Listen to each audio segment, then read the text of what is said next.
Gabriel Galípolo ontem foi sabatinado no Senado. Agora, bem no momento em que a gente começava a ouvir aqui, porque estava na programação local, né? A gente estava falando para os ouvintes de São Paulo.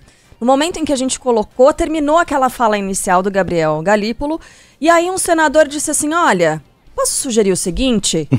Gabriel Galípolo já falou com todo mundo aí, já falou com todos os senadores. Já fez o beijamão, né? Abre a votação aí logo, e aí a gente vai fazer outras coisas. Quer dizer, sabatina é isso? Ele foi aprovado, né, pelo Senado nessa sabatina, mas a gente ficou muito surpreso, não ficou? Assina minha carteira aí, depois a gente faz a entrevista. Como assim, João Pedro Mello? Pra que sabatina, então? Exatamente. Esse foi um procedimento diferente, né, do que a gente está acostumado.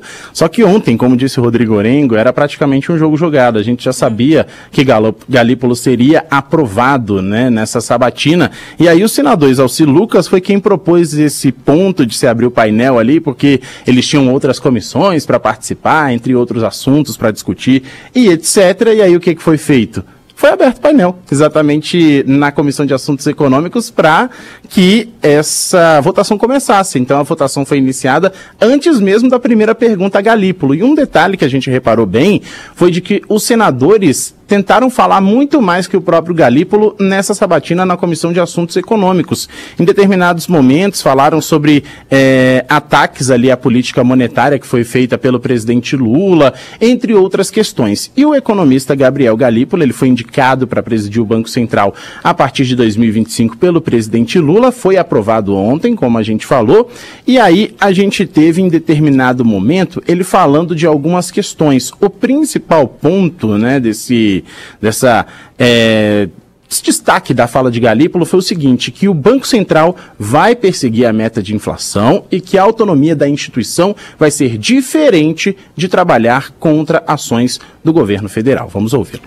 Cabe ao Banco Central perseguir essa meta de maneira inequívoca, colocando a taxa de juros num patamar restritivo, necessário, pelo tempo que for necessário, para se atingir esta meta. Essa é a função do Banco Central, é assim que funciona o arcabouço institucional e legal do Banco Central. E de maneira nenhuma a ideia de autonomia deve passar uma ideia de que o Banco Central vai se insular e virar as costas ao poder democraticamente eleito. Não se trata disso.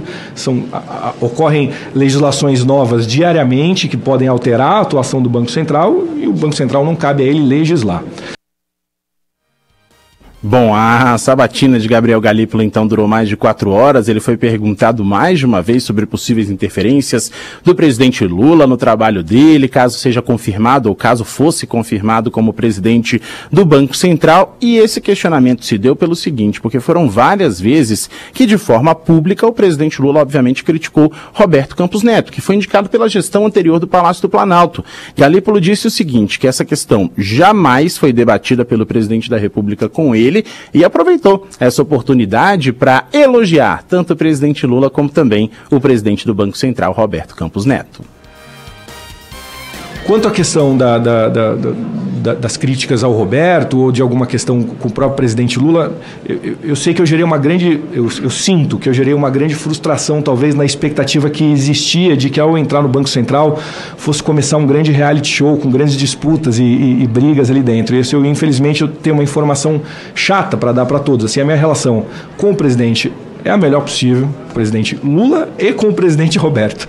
É a melhor possível, sempre fui muito bem tratado pelos dois, eu não consigo fazer qualquer queixa a nenhum deles. Então eu sinto não poder corroborar com uma ideia eventual de que poderia existir algum tipo de polarização ali, da minha parte, né? Da minha parte sem... E até me ressinto aqui, faço uma meia-culpa, gostaria de, dentro das minhas funções, ter colaborado para que essa relação entre o Banco Central e o próprio governo executivo fosse melhor ainda do que ela tem sido do ponto de vista institucional. Ela tem sido perfeita, acho que não tem tido nada, nenhum tipo de influência, mas eu me ressinto disso. Bom, semear discórdia, o pessoal sempre quer, né, JP? Quer semear discórdia, mas ó, aqui não. Galípolo. E exatamente foi isso que aconteceu bastante, viu, Carlinha? A gente teve, como eu falei, os senadores querendo falar mais que o próprio Galípolo, né? Eles tinham ali alguns blocos de pergunta e nessas perguntas era sempre uma alfinetada, sempre uma tentativa ali de semear discórdia, mas o Galípolo não caiu nessa.